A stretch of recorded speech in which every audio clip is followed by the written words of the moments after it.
Bismillah.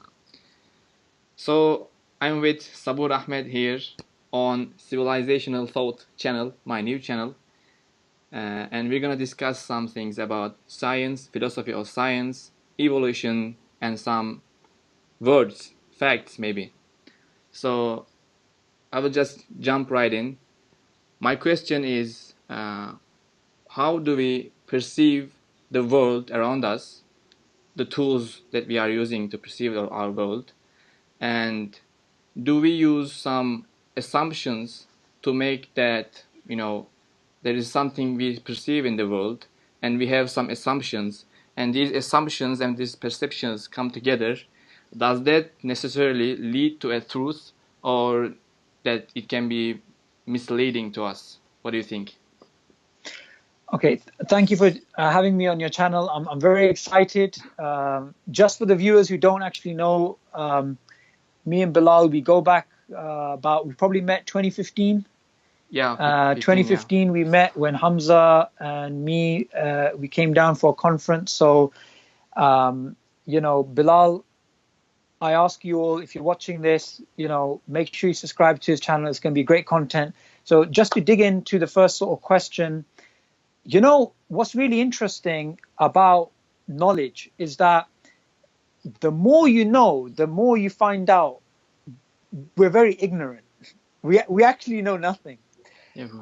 Just yesterday, there was a brother who's part of our team in Aira, and Alhamdulillah, he's a new brother who's actually joined us, and he's got a PhD from Oxford in immunology, right? So basically, biology is his field, and he's got a PhD. And he was telling me that a professor studied a molecule for 40 years at Oxford. For 40 years? And 40 one years, molecule? Right? One molecule. Okay. And he said to him, what was your conclusion? This is what the brother said to him. What was your conclusion? And he said to him, inconclusive. Inconclusive. Inconclusive, right? So what it means, I learned that I don't know anything. Yeah. Yeah. I mean, what's really amazing about knowledge is knowledge will make you humble. Yeah. Of now, course. There's actually something they've studied in psychology which they call the Dunning-Kruger effect. I don't know if you've heard of that. The Dunning-Kruger effect. Dunning-Kruger effect. Yes, Dunning-Kruger, something like this is called, right? And it's basically the idea that people who have little knowledge of a topic, they're overly confident about that particular topic, right? Yeah. They've actually done studies on this. And what's really interesting is, you brought up the whole topic of how do we know the assumptions behind certain things. A lot of people who are certain about things, they don't really know that topic in depth. So far what we're talking about sounds a bit abstract. So let me just give you an example. Yeah. I converse a lot of the times with atheists on the topic of Darwinian evolution. And what I've noticed is that the ones who are the most certain about this topic are the ones who know the least about this topic. Yeah, of course. When knowledge becomes less, then, there is a certain amount of knowledge we can take, maybe you can say. Yeah. Then if we have 20% of the knowledge, then we fill the 80% of the gap with discussion. Yes. If it's totally full, then we will not need any discussion. And if we are speaking with someone who knows 20%, then we look at him and we realize that he has the 20% and not the 80%. Then we are thinking to cut the conversation short, or without telling him any shocking news, just stand aside. Yeah. Absolutely. I'll give you a funny story, right? I was talking to this atheist in Speaker's Corner, and he was adamant, because with Darwin's theory, because that's what I love talking about. With Darwin's theory, I said to him, I mean, what's your evidence? Because the way he believed in it was in the same way that we believe the Earth goes around the sun. I mean, he was so convinced about it. So I said to him, what's your evidence? I mean, why are you so convinced about this, right? He said the fossil record. Fossil record. So he just said the fossil record. So I said to him, the fossil record is a subfield in biology, right? Paleontology, as it's known. Yeah. When I ask you for evidence, the answer is not the fossil record. You have to explain how the fossil record is evidence of Darwin's theory of evolution, because you can use the fossil record to come up with Darwin's theory of evolution, or you can come up with orthogenetic evolution or Lamarckian evolution or evolution by natural genetic engineering or self-organizational evolution or whatever, right? A whole bunch of things. Yeah. He just thought it was enough to say the fossil record. And if you pick up a book, any book on the philosophy of biology, or a book by a prominent paleontologist, they will say to you that the fossil record is an open book. You can come up with different inferences. You can look at the fossil record and you can come up with universal common ancestry, the hedge of life, the web of life. You can come up with many, many different inferences. In fact, some evolutionary biologists, when they speak about the fossil record, they describe it in a way that the same fossils can give rise to multiple, almost an infinite number of evolutionary pathways, each of which is equally epistemically equal. So not one path doesn't make more sense than the other. And just to point out a book, The Accidental Species is a really interesting book, Misunderstandings of Human Evolution. It's written by, I would say, one of the highest authorities in evolutionary biology, right? Much higher than, charlatans like Richard Dawkins, right? It's written by Henry Gee. He's the senior editor of the most prestigious journal in the world, which is Nature, right? Nature magazine. Nature, yeah, Nature journal. Okay, journal, yeah. It's the most prestigious in the world, and he's an atheist and he's an evolutionary biologist. He says in the beginning of the book, he draws out a graph, right? Yeah. And he has a few dots. Then what he does is he draws a random evolutionary line between the dots are the fossils, if you imagine. Here's where we are, here's with the beginning of life. And here's a few random dots. So what he does is he draws a random line and he calls that A. Then he draws another line and he calls that B. Then he draws another line and he calls that C. These are lines through the fossil record. These are inferences. Okay. And then he says, you can make an infinite amount of inferences based upon the fossil record. All of them are epistemically equal, and none of them can you say is absolutely correct. So that's the difference between someone who has a lot of knowledge, like Henry Gee, and an atheist that you would meet in the street who would simply say, what's the evidence for Darwin's theory? The fossil record, right? Yeah, so of course. I think this is a good example to show the difference between the popular understanding and the popular understanding and the way that science is actually pursued. Because truth, with a capital T, is something that scientists and philosophers of science know is out of their reach. Yeah, of course. The usual thing that the atheists do, some atheists do, is they are trying to fill an ontological gap with epistemology. Yes. Yeah, because Absolutely. all of the books written on Darwinism, Darwin's theory, or any scientific book is trying to fill a gap which is epistemologic. We are lacking this knowledge. Yeah, we lack this knowledge. So Absolutely. we need to fill this gap of epistemological knowledge and try to explain it. And it is not the fulfillment of that knowledge. It might be 99%, but there will always be 1% left. Yeah, right? Because it's not. Yes and no, because I wouldn't put percentages on it. I'm just giving an example. There will be always something missing because there might be. Yani. Absolutely, but I wouldn't put percentages on the sort of foundation of that science. The reason why I'm clarifying this is because sometimes people can get confused. I'm not talking about the foundation. I'm saying a particular theory that you have, that may be, like you said, 99%, and you always have that 1%, right? But in terms of the foundation, you cannot even give it a percentage because fundamentally, science is based upon a finite amount of data, and what you don't know is infinite. It's Yeah, of literally course. infinite.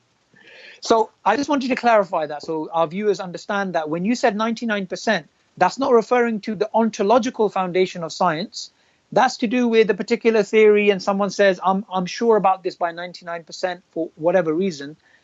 And you know, the other thing, Bilal, which is very important to understand, is that the beauty of science, this is the beauty of science, is that all of its conclusions can change. So when we explain this to the public, we're not challenging science. We're actually showing the very beauty of science is its conclusions can radically change. Yeah, because if it wouldn't, it would have become a dogmatic. Absolutely. You should Absolutely. you have to believe that this final assumption or final theory that is the big T with big T truth, and you cannot change it. This is the main thing You'll they are kill against. science. Yeah, the main thing they are against. The science is against. If there is a absolute truth, then Yep. you cannot do science. It should be Absolutely. more explorable. You should be going further every time. Yeah. Absolutely.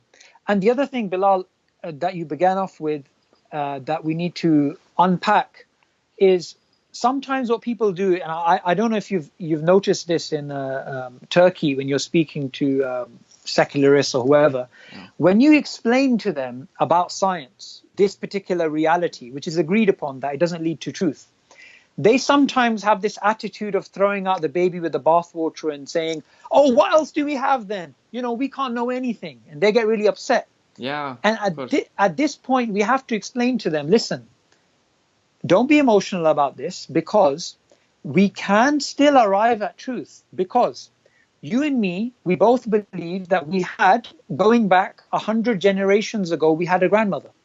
Yeah. Okay? That's not a scientific belief. That's based on logical deduction. Mm-hmm. We both believe currently that we are alive and we're speaking over Skype. Yeah. We both believe right now that Plato as a figure existed, and that, say, the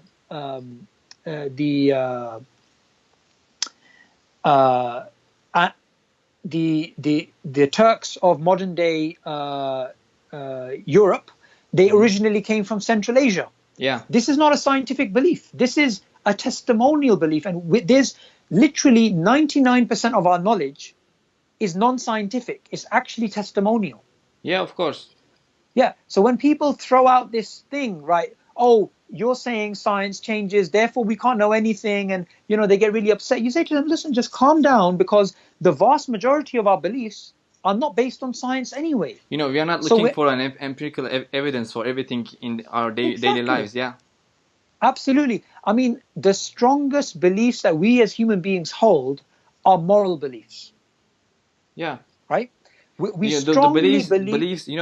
There's a distinction between the beliefs and the things that we learn. We learn something that we perceive it, but sometimes we don't believe it. Sometimes we believe it. So when we believe something in life, we don't usually and necessarily go for the evidence. We just take it and believe it.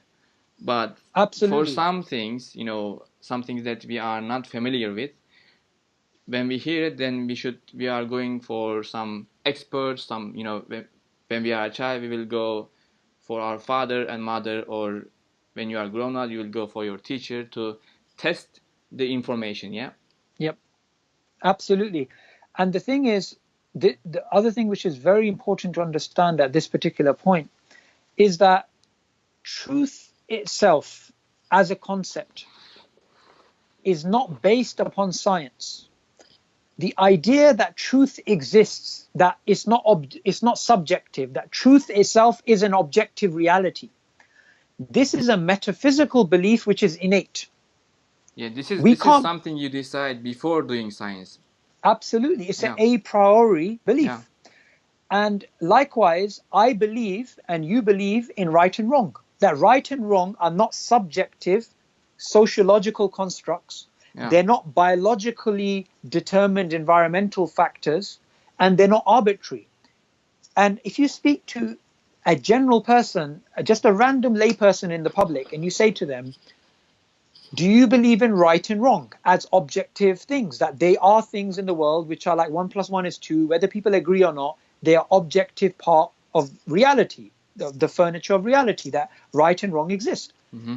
Almost everyone on the planet, except for navel-gazing philosophers, will say, yes, objective morality exists. Yeah. Yet there's no scientific empirical evidence for that. They believe in it. Absolutely. We believe in it. Okay, as I said, between the belief and between the knowledge, scientific knowledge, there is a big gap, and we don't in daily lives perceive the knowledge we get from others as a scientific theory or something. It's just the knowledge. It's just someone told me, and this is it. Yeah, I mean, we have different, if you like, routes to knowledge. Okay. Yeah. One, if you were to do a cross section of my beliefs, right, and my head was turned this way, number one, I would have innate beliefs. Innate beliefs are not based upon observation. Innate beliefs are truth exists, morality exists, my brain, my rational thoughts can arrive at truth. So these are all innate beliefs. Other than that, I have things based on reason, such as logical deduction, that I did have a great grandmother, okay, going back 100 generations. There's also testimonial truths. Genghis Khan existed. Alexander the Great existed, right? Likewise, going beneath that, there's another route to knowledge, which is empiricism. I can see things, I can feel things, I can touch things. Science is a subsection of empiricism. So if you like, we have innate beliefs, we have testimonial beliefs, we have beliefs based on reason, we have beliefs from empiricism. Science is a subsection of one of those roots of knowledge. So if we are only elucidating for people the reality of scientific knowledge by showing its inductive nature, that it can change, we're not challenging the basis of all knowledge. People, they get really emotional about this. And, I on my YouTube channel, Darwinian Delusions, a lot of atheists comment on there. And when I made a video explaining about the nature of science, interestingly enough, some of the hardcore atheists on the channel, they actually agreed that science doesn't lead to absolute truth and Darwinian evolution is not absolutely true. But then some of them got upset and said, well, how else do we arrive at truth if we don't have science? And my simple answer to that would be, well, we did believe in truth before we even had the scientific method. Yeah, we believed in the truth. Yes, absolutely. And look, the scientific method itself, and this is very, very important to understand. I mean, just today, I WhatsApped you the picture, Science Amongst the Ottomans. Yeah. Right?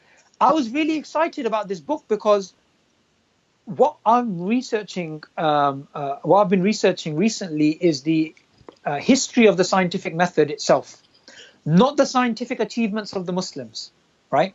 But the history of the scientific method itself. Now, the first thing is there's a lot of misinformation. And what's amazing about this particular book, Science Amongst the Ottomans, is it goes to show that there are some paradigms which exist in academic and non-academic circles which are false. And one of the paradigms which is false is that the Ottomans were backward, is that the Ottomans didn't take from other civilizations, and that there was no such thing as Ottoman science. And this academic who wrote this book, I've forgotten her name, but she's actually an Israeli professor. And she's known as a Ottomanist, someone who studies Ottoman history. And she goes to show that, this whole impression that Islam, after the Golden Age, they stopped doing science. She shows it's false, because she shows that even as late as from the 14th to the 20th century, the Ottomans had a unique type of science, which is known as Ottoman science, which was distinct to Western science, and that they were very sensitive to Western technologies. And when the Wright brothers, who got the first manned flight, Okay. they made the first plane, within a very short period, the Ottomans launched their own Ottoman Air Force. And this they is were very quick at adopting technology. So this ridiculous idea that the Ottomans were anti-scientific, and they were slow at technology, and they're the sick man of Europe, and the way they try and, because the reason why they're attacking the Ottomans is because they're attacking Islam essentially, and they just want to show Islam is backward. It shows you it was wrong until the beginning of even the First World War. Yeah, of course. This is also works for philosophy also, because Of course. most of the people think that philosophy ended after Al-Ghazali, yeah? But that's very wrong, because, after Al-Ghazali, you can find, even from the Western, the Orientalists found so much information, so much interpretations of older philosophical texts, from Aristotle, from Socrates, from the Greek philosophers and their translations. The Muslim world actually, as you know, carried the philosophy to the Western world. Yeah. And another thing about the distinction about science and science before modernity. When we think about science, or when we talk about science, because we are using the same word, we are referring to the science beginning from the Thales, from the Greek times, yeah? But it is wrong. What we are talking about is the modern science, Yes. Actually after the 14th century. So in Turkey, and I think in around the world, people don't use this distinction in their discussions. When someone says science, we should ultimately and definitely understand the science after Descartes. Descartes. I don't know how to pronounce it. Yeah. No, that's fine, and you're absolutely right. And you mentioned Ghazali there. Yeah. Now, what's really interesting is, if you look at the works of, for example, The Beginnings of Western Science by David C. Lindbergh, or Pathfinders by Jim Al-Khalili, or Patricia Farah from, it's an Oxford University published book, Science of 4,000 Years. It goes to show that after Ghazali, we still had Ottomans building observatories. We had, and George Saliba's book as well on this topic, and these are all non-Muslims, where he speaks about, the classical narrative that Ghazali brought down science, right? They're saying it's nonsense and they're saying it's silly because we had scientific achievements in the Islamic world after Ghazali. In fact, the golden age of Islamic astronomy happened after Ghazali, about 200 years after Ghazali.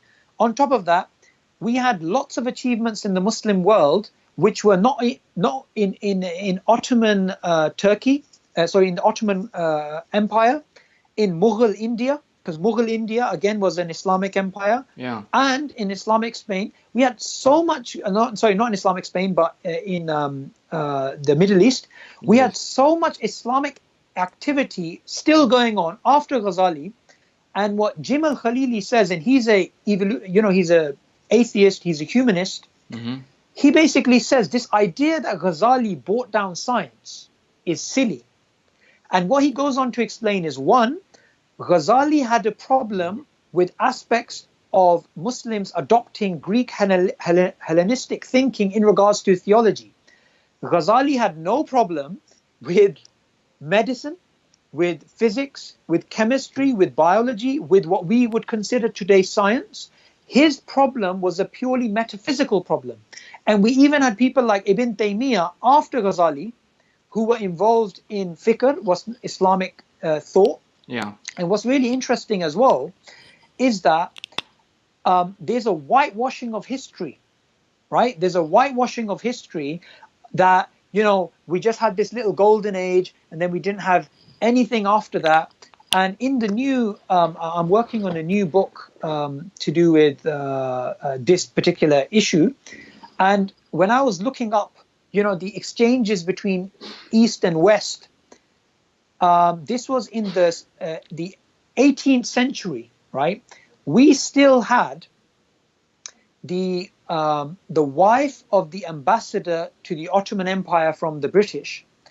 And she learnt that the Ottomans, what they were doing amongst their children, was that the Ottomans were getting their children together and giving them a weak form of a disease. I believe it was smallpox. Yeah. And the children were getting sick. And after 8 days, the children were feeling better. So what she did is she wrote a letter saying, I'm going to bring this technology back to Britain. So, you know, this whole even smallpox vaccination is something which was imported from the Muslim world into Europe, right? So this is very, very important, because the link between Islam and science is not incidental. As Patricia Farah says in her book, Science of 4,000 Year History, she says that Islamic beliefs, Islamic holy texts like the Quran and the Sunnah, they emphasize knowledge. And so in Islamic empire, it fosters education.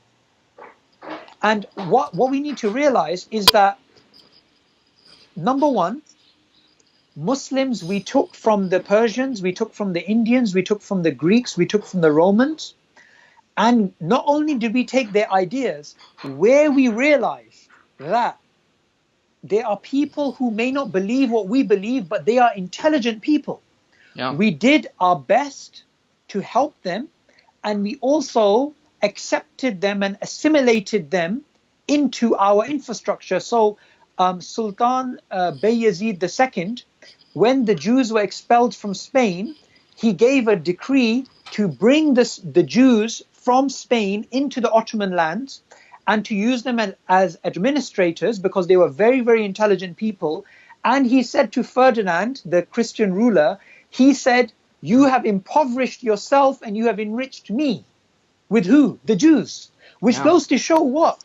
In Islam, in Baghdad, when we had the House of Wisdom, it doesn't matter if someone was an atheist, because we had mulhidun, we had atheists. It doesn't matter if you were a Jew, if you were Christian, if you were a Muslim. All that mattered was, do you have something of value? Because the Prophet Muhammad sallallahu alaihi wasallam, when he did the hijrah is where the calendar begins for Islam. He chose a disbeliever because that disbeliever had knowledge, and that disbeliever was a guide for them. Yeah, right? You know, in an hadith, he says, Rasul sallallahu alaihi wasallam says that the wisdom is our last property. Allahu Akbar. You will get it wherever you find it. That's and the the believer basic. has a right to it. The believer has a right to it. You see, and we didn't have no complex about this issue. You know, absolutely. Again, the distinction between science and modern science. We are actually against the ideology of modern science, the philosophy behind the modern science, the popular understanding. The popular understanding. Yeah. You know, not the way it actually is. Yeah, modern science gives us some, calculations, technical advancements. This is not something we are against. But the philosophy behind the modern science, the process beginning with Martin Luther, and it goes to translation of the Bible, and the religion becomes untrustworthy, and they say science will go on and defeat the religion. This is the clash. And you know what happened in the Western world, not in the Muslim world. Not in the Muslim world. And the other thing, Bilal, sorry to interrupt you, but I want you to make this point before I forget. It's the pseudo philosophy of science, right? Yeah, of course. Because Ibn al-Haytham, who existed 1,000 years ago, he believed in what we call today positivism, or a type of methodological naturalism, which is that physical effects have physical causes. And according to mainstream secular academics, they have recognized that the inductive experimental scientific method as we know it today came from him, which is why he's sometimes called the first modern scientist. Yeah, and he existed before 1,000 years Bacon, ago. Yeah. Roger Bacon wrote a summary of Ibn Haytham's work, Optics, and that was translated all over Europe. Now, one thing which is really surprising, right? And just today I was flicking through this book. This book is a book on the philosophy and the history of science. It's like a summary. It's a very popular book on Amazon. It's called Philosophy of Science by Mel Thompson. It's Teach Yourself series. And this Teach Yourself series, these are books which are sold by the millions across the world. It's a very popular book in the Western world. And you know what's really interesting, Bilal, about this book?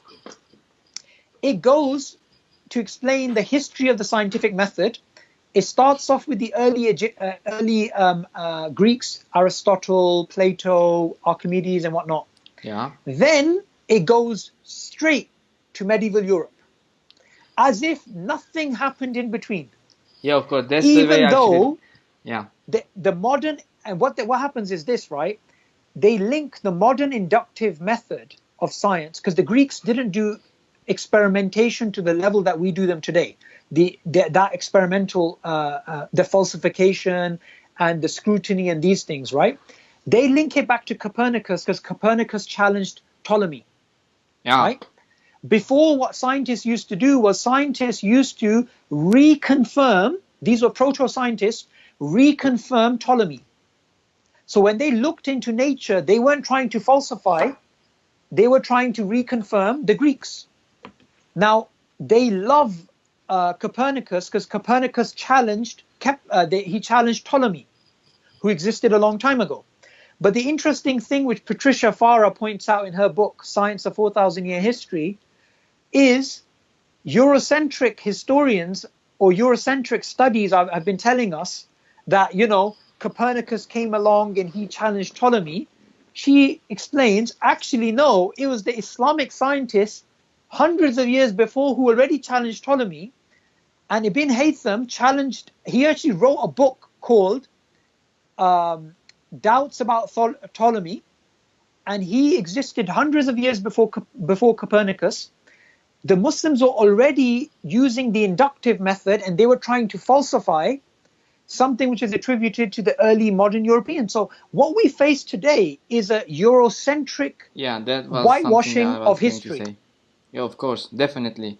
They actually disrespected the effort of Muslims for hundreds of years, translating the original Greek language to Arabic, and then Arabic to Latin, and then they took it and they said there is no source of this, and we just took it from the Greeks, and this is all the science we have. None, there is no one in between. This is crazy. Absolute nonsense. And the other thing is the second Khalifa al-Mahdi, the second Abbasid Khalifa, he translated a book called Topics by Aristotle, and this is in David C. Lindbergh's book, The Beginnings of Modern Science. So the second Abbasid Khalifa, he translated that book to evangelize, to give da'wah to, non-Muslims, and to basically for argumentation.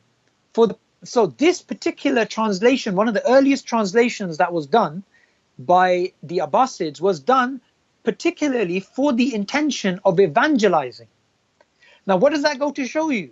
That goes to show you that Islam and its relationship with the translation movement, with the achievements of Islam, is not incidental, but it's because of Islam. And the way to summarize this, right? I mean, we began off with truth and science, and but the way to summarize the Islamic achievements, it's a caricature to say that Muslims did this and Muslims did this and Muslims did this. This is an invention. This is an invention.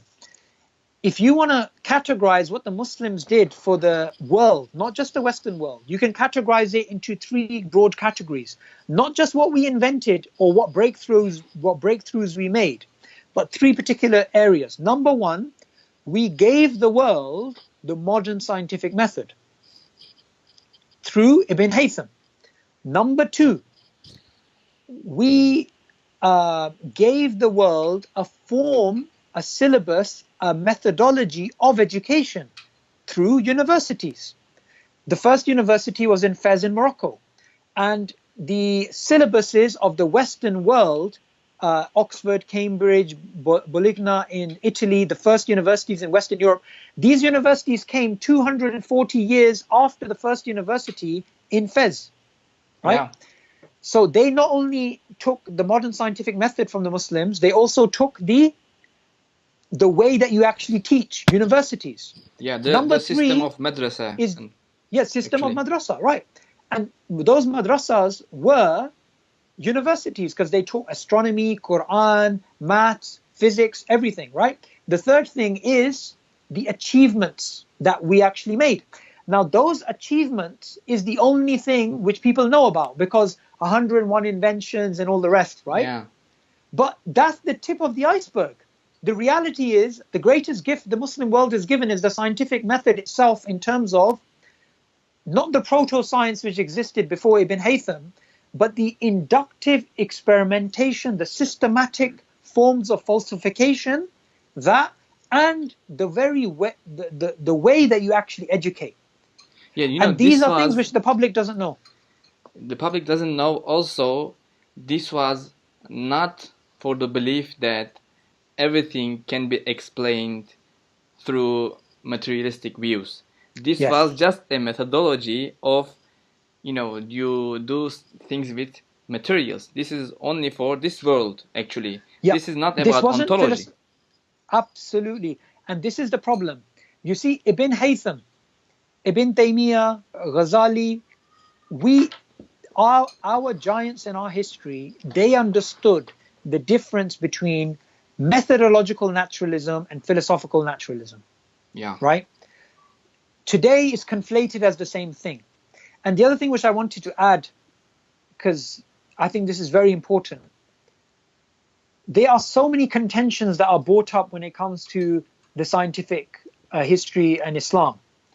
One of the most ridiculous contentions, which inshallah in the book called Failed Hypothesis, which we're going to be releasing in February 2018, inshallah, we're going to be publishing that.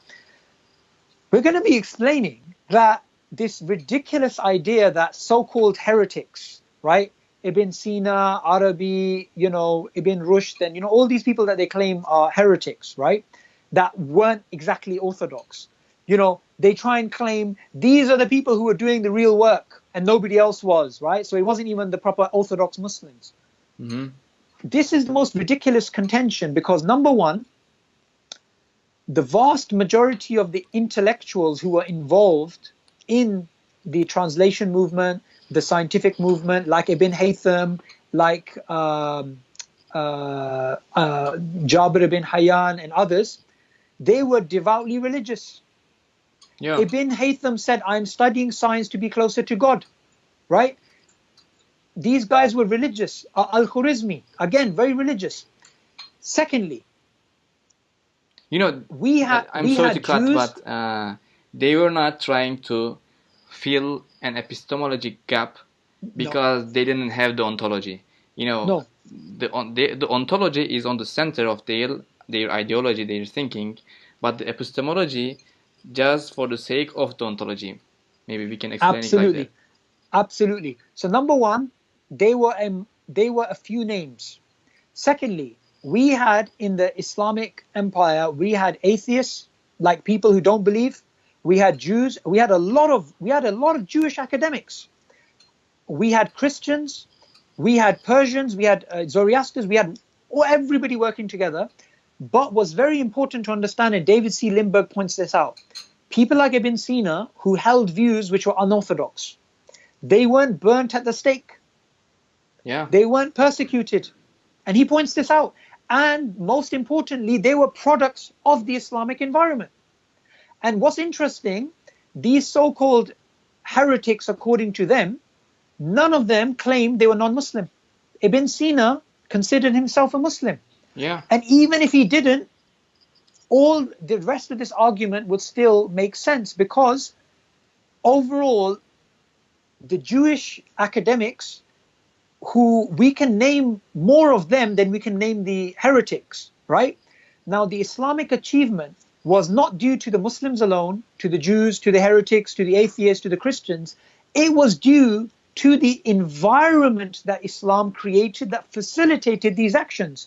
I mean, on the British £20 note, we have the famous economist Adam Smith, right? Yeah.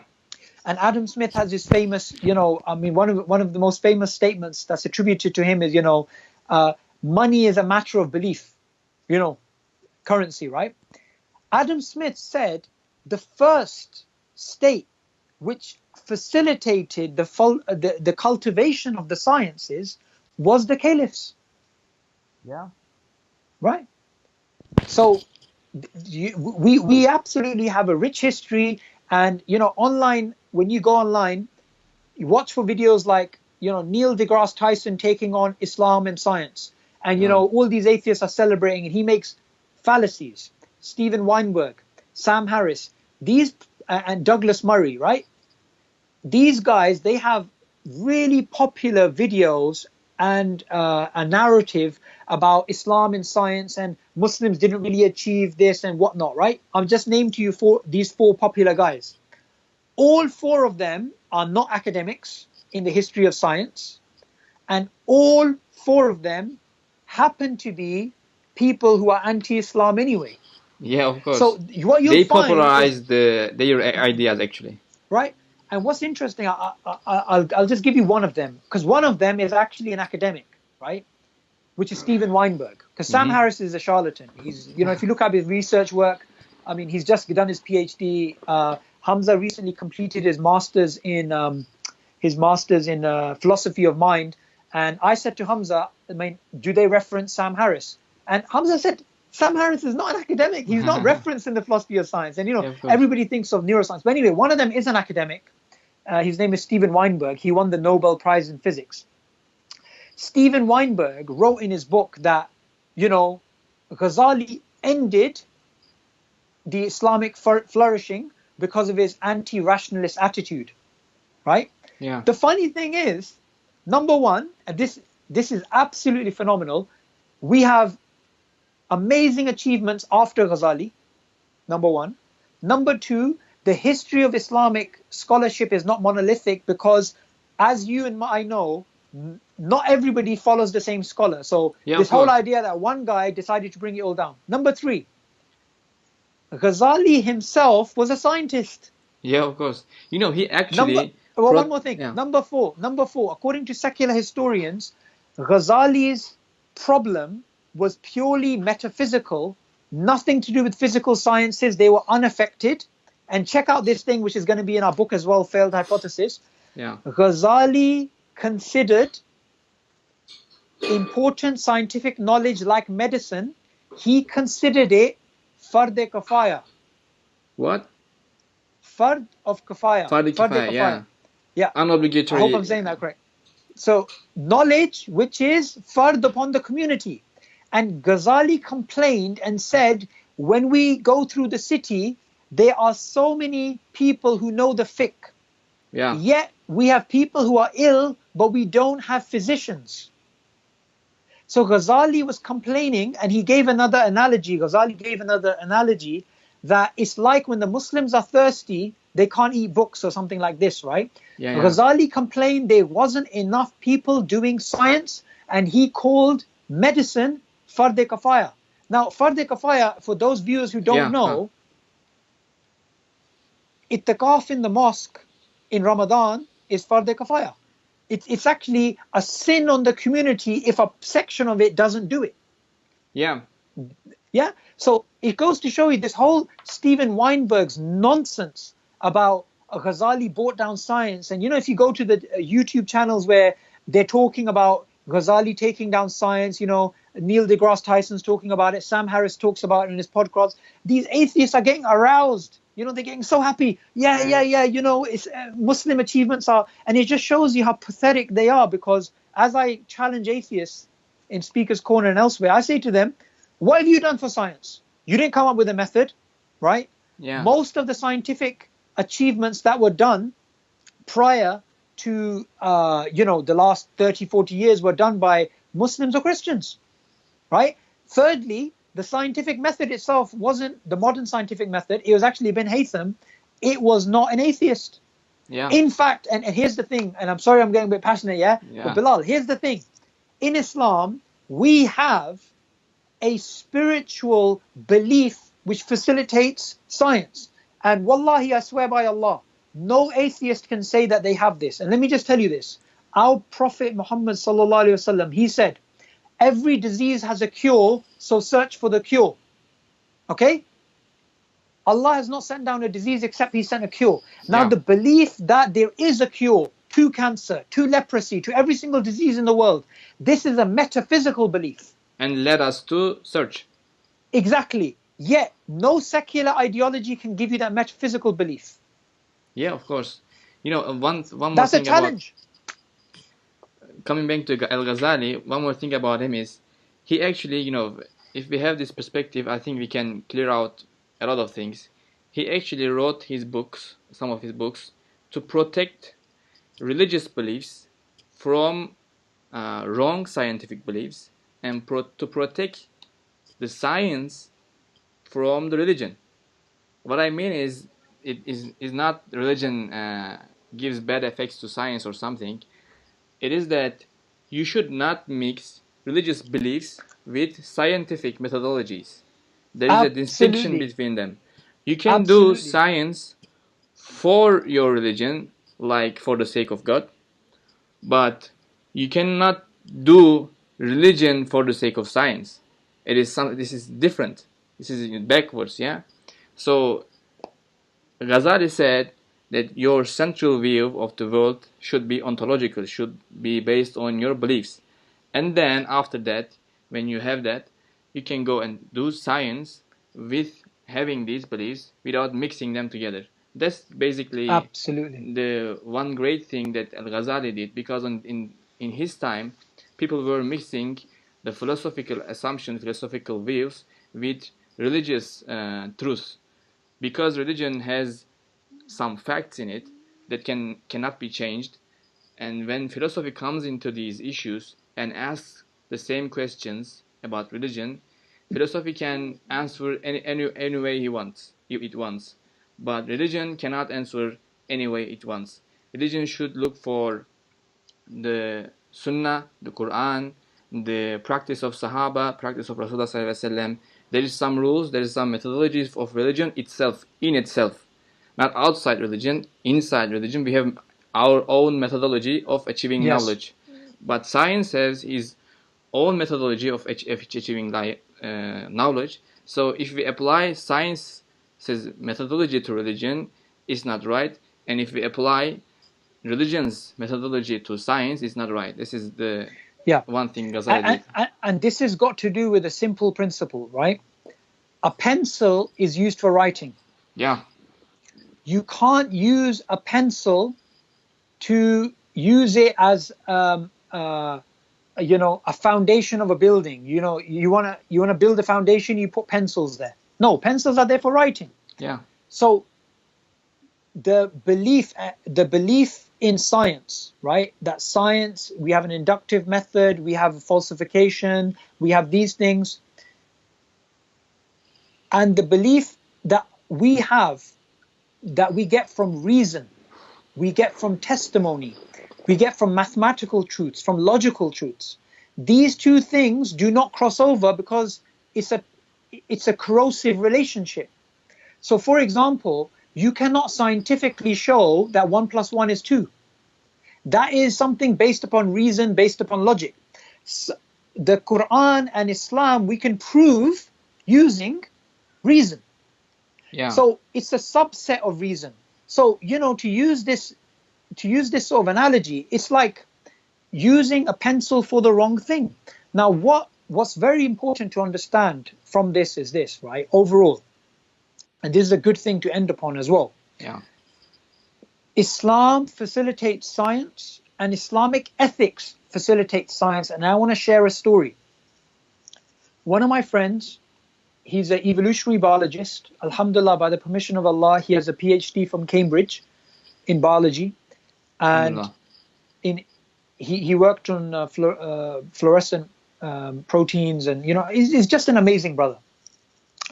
This brother was telling me that he was working for a pharmaceutical company which had knowledge which could have saved the lives of millions of people, yet they patented that knowledge, so people were not accessing that knowledge. And he knew things that could save the lives of millions of people, but he couldn't publish it. Where is So that? what he did for the sake of Allah alone, he got together his PhD students and he went around the patent. There was a loophole. He went around the patent and he published Fi Sabilillah for free in a journal called Malaria Today. MashaAllah. And he put on the internet so that people in Africa, where this needed the most, they got that particular knowledge, which was hoarded by these evil companies which hoard this knowledge. You know, they call it intellectual property, but as we know in Islam, hiding beneficial knowledge is a grave sin. Yeah, of course. Right? You can't hide knowledge for the sake of money. You can't do that. So he did something knowledge which is worth millions of pounds, millions, he put out. Because of this, he was shunned by the industry. There was conferences that he was supposed to speak at and he wouldn't get to speak at them. And he's seen as an outcast. Right? Yeah. He did something for the sake of Allah which did him damage and which cost him something. Yeah. Tell me any aspect of a secular ideology which will make someone do that. We would call that virtuous, and we would call that scientist a virtuous person. Yet you will not find secular ideology which can bring that. And why does this person do this? He told me what drives him.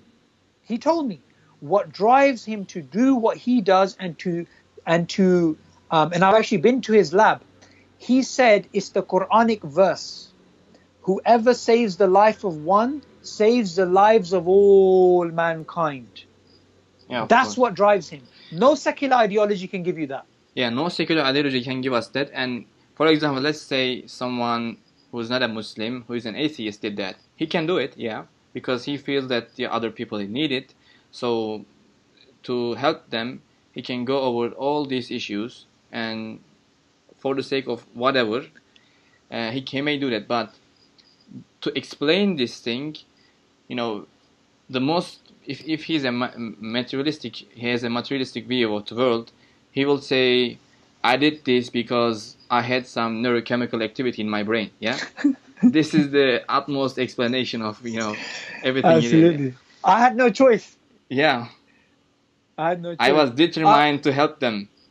Absolutely. Yeah. I'm just a bit critical of time because we of have course, Isha Salah upstairs. It's been 1 hour.